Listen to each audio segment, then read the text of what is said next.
More than 100 million Americans under some form of heat wave or advisory this week. Chicago and Denver among the cities that are seeing triple-digit temperatures. And making matters worse for the American consumer is the cost of keeping your home cool spiking with the thermometer. We have some ways to save some money this summer. Mark Wolfe is the executive director of the National Energy Assistance Directors Association. He joins us now. It's good to see you, Mark. Thanks for being here. Before we get to those tips, just talk about how dangerous a combination that is with energy prices up 34% in a year and a heat wave across the country.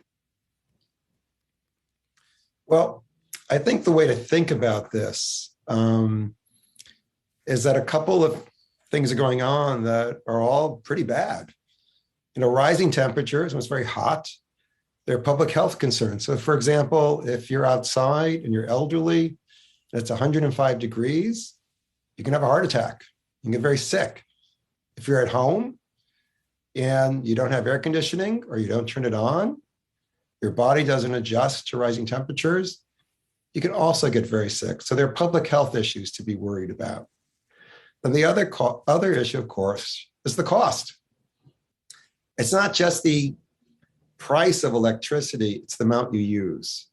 So the combination, we're estimating that instead of being about $440 to cool your home this summer, it's more likely to be about $540 to $550 to cool your home this summer. So you're looking at a much higher cost of cooling.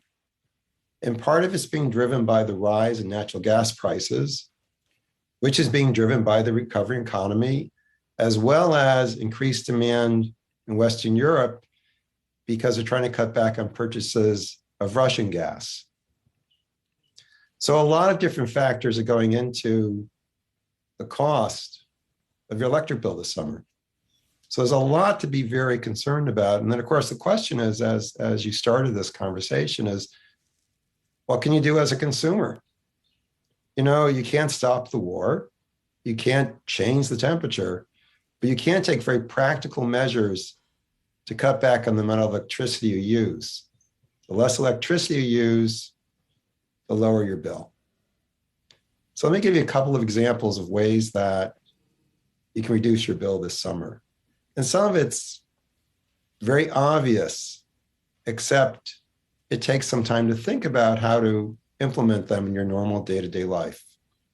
So first is increasing or improving the management of the way you use electricity.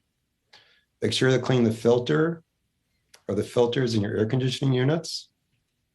Another one is to look at the temperature you use to cool your home. So right now, say you have it at 72 degrees. If you could raise it to 74 or 76, you might be able to lower the bill by 10%. Think of every which way you can lower your consumption. Look for leaks in the house and plug those in. Use shades on your windows. And then if you make investments in reduction, those investments are even more valuable now because for every unit of electricity less you use, that unit is now more expensive. So again, you save on your electric bill. So for example, install overhead fans. Install more efficient air conditioners.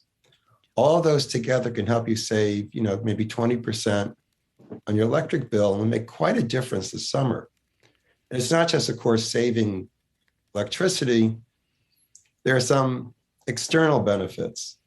It helps the environment. The less electricity we use, the better for the environment. It also reduces pressure in Europe in terms of natural gas usage and ultimately helps to reduce income to Russia, which also is an improvement. I mean, it's hard to think globally, but these things all are important.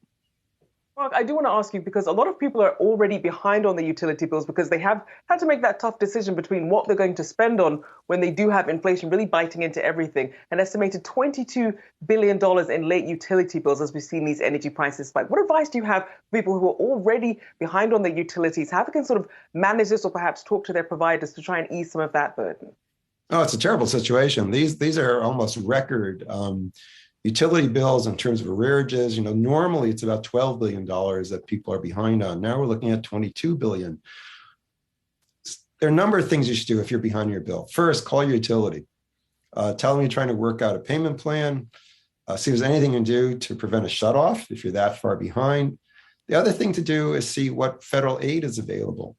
Congress provided extra funding under the last stimulus bill, $4.5 billion to states to help families pay off arrearages. They also provided extra money in the rental assistance bill. So ask the utility how to apply for energy assistance, or look for your local community action agency. Both will help you figure out how to apply for assistance. Some states are using these funds to specifically pay off bad debt and help get people back on target with their utilities. Other utilities are offering forgiveness plans, every which way to help families, because part of the reason that the amount owed went up so much was it was a very cold winter. So winter heating bills went up. We're now looking at possibly a very hot summer, to make it even harder for people to pay back their bills. And so one way to think about this is what types of services are available, how to use those services. And then I think at the end of the day, also to ask a utility about what they call a levelized billing plan, where they take your average bill each month and they average it over the course of a year and hopefully get you a lower monthly payment.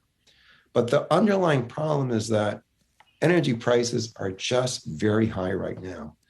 And at this point, it looks like they're going to stay that way for at least the foreseeable year. So everything you can do to reduce your consumption will pay benefits.